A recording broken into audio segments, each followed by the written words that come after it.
Continuing to cover our breaking news reports of a shooting at a synagogue north of San Diego, California. A local hospital tells us it has received at least one patient as a result of this incident. The sheriff's office says one man has been detained for questioning, and we just got this update now. The sheriff just tweeting those wounded in the Chabad of Poway Synagogue shooting were taken to Palomar Medical Center.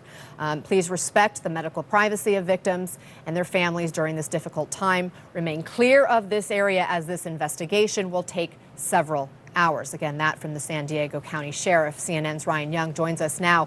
Ryan, what more can you tell us? You know, obviously difficult news here. We know this is the final day of Passover. This Chabad was having services at the time when this shooting apparently happened. We do know maybe up to 4 patients could be on the way to that hospital at this point. We finally started getting those live pictures there of law enforcement on the scene here. From what we know, this happened around 11:30 local time. This is about 22 miles outside of San Diego, and we know that one person's been detained. Now, this is one of the things that we've been talking about so far. We've been trying to look at the tweets and the information coming out of that area to make sure that there's no additional information. It doesn't know if there's an additional lockdown outside of this area right now, as law enforcement obviously gathers to make sure the scene is safe.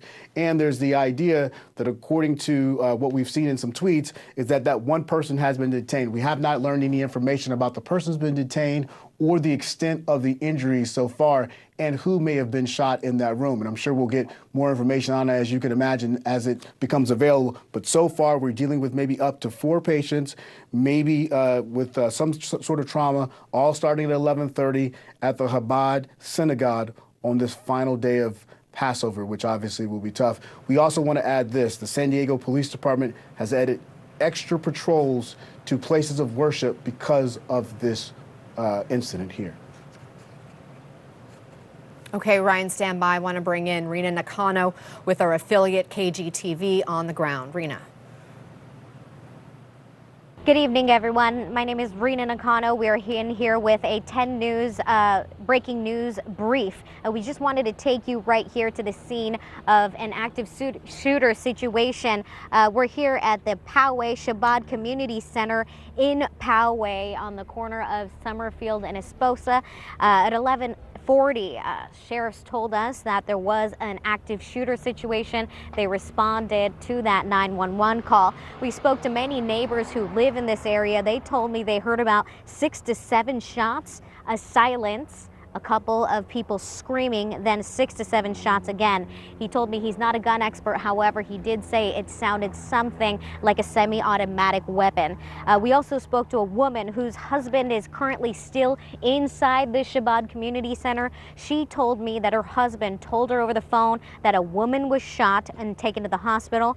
He also said that the rabbi who was conducting service this morning was also shot. He had 2 fingers blown off of his hand, but still tried to calm down the congregation and the shooter.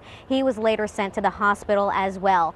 Now, in terms of what's going on right now, this entire area has been, as you could see, taped off by the Sheriff's Department. They are telling me that there is no danger to the community anymore because they say that the shooter has been detained. He was detained a couple blocks away. Again, they don't believe there is any danger.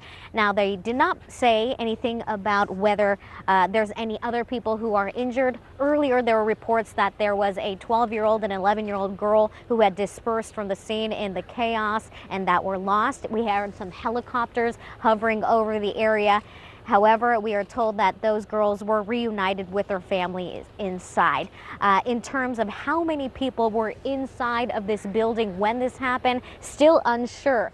Right now, authorities are conducting interviews with witnesses that are still inside right now.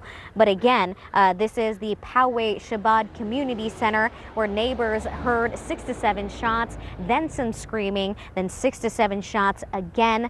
A woman who says her husband is still inside here says that one woman was shot. That woman happens to be her friend. She is calling her right now on the cell phone. She believes she's at Palomar Hospital. Don't know her condition yet. The second person she believes is shot is the rabbi who was conducting services. Now, she says that he was shot in the hand. 2 fingers may have been blown off, and she believes that even while being injured, he tried to talk to the congregation and the shooter to calm everyone down. He too has been sent to the hospital. Now, according to the Sheriff's Department, again, there is no more danger to the community as they were just able to detain someone just outside of this location of the Shabbat.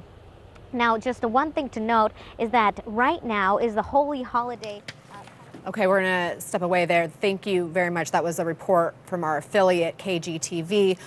That was Rina Nakano describing what she's learned, talking to some witnesses who were in that neighborhood and others who apparently spoke to people who were inside that synagogue. Again, this happening near San Diego. Joining us right now is the mayor of Poway, Steve Voss, who's on the phone. Mayor, I imagine there's a lot going through your mind right now. What have you learned about what has happened in your community today? Well, first let me tell you about our community.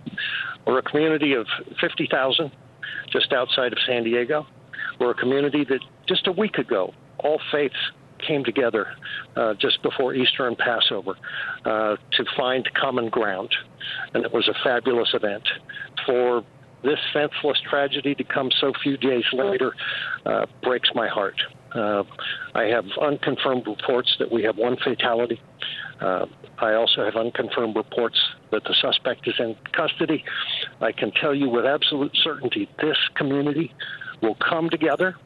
We'll put our arms around those that are hurting, and we will get through it because that's the kind of community we are. And again, we want to be very careful with the numbers. I know you've talked about unconfirmed reports. What we do have confirmed is that there are injuries according to local law enforcement and that people have been transported to the hospital. We heard in our affiliate report that there were at least 6 to 7 gunshots that were heard by people in that neighborhood, followed by silence, followed by another round of gunshots. And we also have learned that there were services that were taking place at this synagogue that were set to begin, a Passover celebration on this last day of Passover, set to begin at 11 a.m. And the first reports to police of a man with a gun came in around 11:30, according to the local law enforcement. What more can you tell us, Mayor, about this particular community center, this synagogue? This synagogue is only about a mile from my house. I was there 6 or 8 weeks ago after another tragedy in another part of the nation, and they took their security very seriously. The community takes the security of all of our houses of faith very seriously. I also understand from folks on the scene that this shooter was engaged by people in the congregation, and those brave people certainly prevented this from being a much worse tragedy. Wow, incredible courage.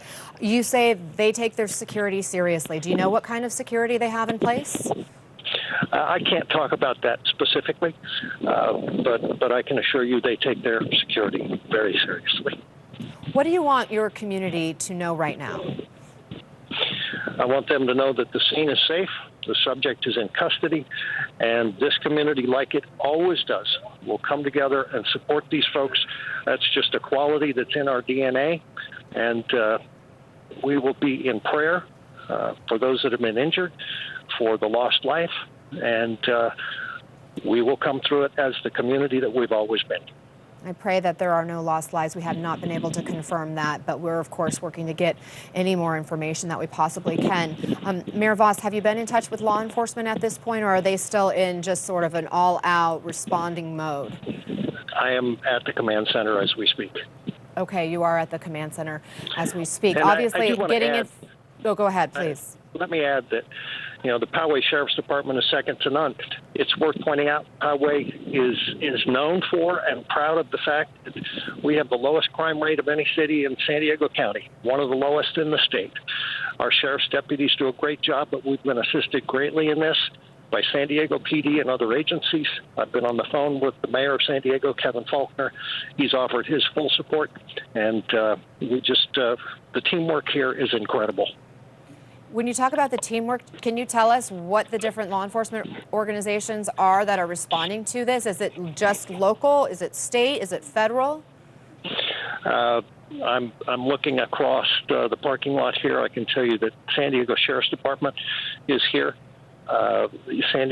City of San Diego Police Department is here. We've got ATF here. We have our firefighters here. It's all hands on deck. You say one person is in custody. They believe that there is no ongoing threat to the community. Do you know anything about this person who has been detained? I don't know much about the person. I have heard that this was definitely someone with hate in their heart, hate towards our Jewish community, and that just will not stand. So is it your understanding that this shooting, this place of worship was a target because it was a synagogue? Yes, ma'am. Okay, Mayor Steve Voss, thank you very much for joining us on the phone. We know you need to get back as well. Our hearts go out to your community, and we'll continue to be in touch with you. Quick break. We're back with much more on the other side. Welcome back. We're continuing to follow breaking news right now out of San Diego County, California, in the small town of Poway, a town about 50,000 people. We just spoke to the mayor there who confirmed that there is no longer a threat to the community, but there was a man who came in and opened fire at this synagogue, also being called a community center, the Chabad Community Center of Poway, where there was a end of Passover celebration underway this morning when the gunfire rang out. I want to bring in James Galliano. He's a CNN law enforcement analyst.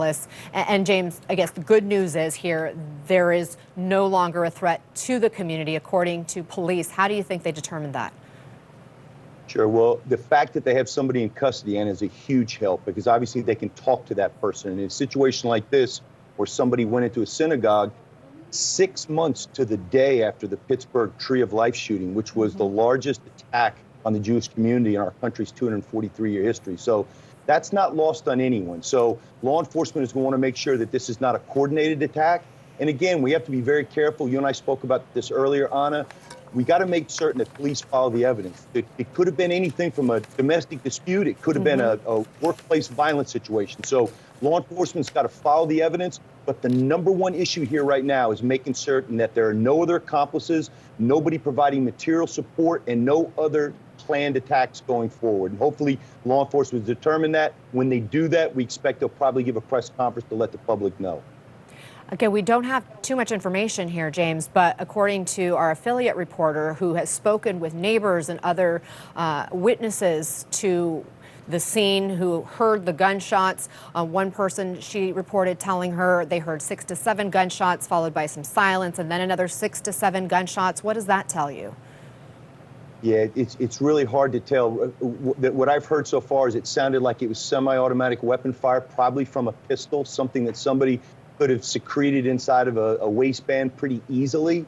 I'm not certain, Anna, what the security situation is at the church. I just listened to the mayor talking. Apparently they had something in place, but it doesn't guarantee you anything, because if somebody comes, always faster than reaction in this instance. So look, in the last 17 years, we've had 250 mass shootings, and the FBI looks at mass shootings as 3 or more fatalities. So that's 800 people dead and 2,200 casualties in the span of 17 years. And this, again, we hope that the casualty count doesn't climb any higher here, and we hope the police get to the bottom of this, and we hope there wasn't anybody else involved.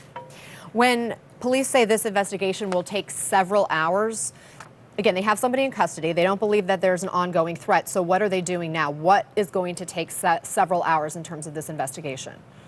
Well, first of all, there's a different standard if terrorism applied, which means anytime you take a subject into custody, custody plus interrogation means somebody has to have the Miranda rights read to them. So you have to offer them an attorney. Now, if you offer an attorney and the person says, yes, I'd like an attorney, I'm not going to speak anymore, the concern is, hey, we've got to get any actionable intel. So you want to develop a relationship with this person. You want to get this person to talk to you before they get an attorney. And you want to make sure that there is no more immediate threats. That's the number one thing. Then from there, then it just goes to the putting together the pieces of the investigation, obviously to prosecute this person and hold them accountable for their crime. That is always secondary to making certain that this was not a broader conspiracy. We know that online people go into some of these chat rooms and they find people of their same ilk with their perverted ideologies, Could that have been the case here? Police are absolutely going to be going through everything, every piece of digital exhaust this person ever admitted. So they're going to be looking up cell phone records. They're going to be looking at what they said online. Is there anything that they've got on a social media platform? Is there their vehicle? A vehicle can tell them a lot. You know, who does the vehicle register to? Is there anything in the vehicle? Are any papers, manifestos, screeds, anything like that that can shed some type of light on this? The law enforcement figure out what the motivation was. People ask all the time, why is motivation so important? It helps us get out in front of the next one. It tips us off and gives us different signs and signals that could cause somebody to do something like this. And again, Anna, way early in the investigation, police have not acknowledged one way or the other whether or not this was a hate crime or whether or not this could have been something, I don't want to say as benign as a domestic dispute, because somebody lost their life here and there were actually other casualties. But we've got to get to the bottom of this, and then the public needs to know as soon as possible, so that if there's anybody that we need to be looking for or anybody else that might have been involved in a conspiracy, that they can keep their eyes and ears open for them. James, stay with me. The local hospital now is confirming that they received 4 patients. The condition of those patients, unknown. Again, at this point, we have not confirmed any fatalities, but we have confirmed at least some serious injuries. James, at what point does the FBI get involved? Would it have to rise to the level of being potential terrorism or a hate crime? 2 ways the FBI can get involved, Donna. The first way is if local authorities ask for help. And obviously, if they're going to treat this as a shooting right off the bat, unless there is a terrorism nexus, and obviously hate crimes are things that take further investigation to develop. But there was a presidential decision directive that President Clinton signed back in the mid-90s, and it was Presidential Decision Directive 62. If there's even thought to be a hint of terrorism involved in something like this, the FBI automatically assumes primacy of the case investigation. Now, I'm pretty certain that the FBI in the area there's an office in San Diego. I'm certain that there are going to be folks that are already either on their way there or at the Tactical Operations Center right now to talk to folks and help them develop leads and chase them down and offer the full force and efforts and capabilities of the FBI to help them get to the bottom of this and solve this. Okay, James Galliano, thank you very much for being with us. Another quick break. We'll continue to follow this shooting at a synagogue in San Diego County, in Poway, California, and stay with CNN for the very latest.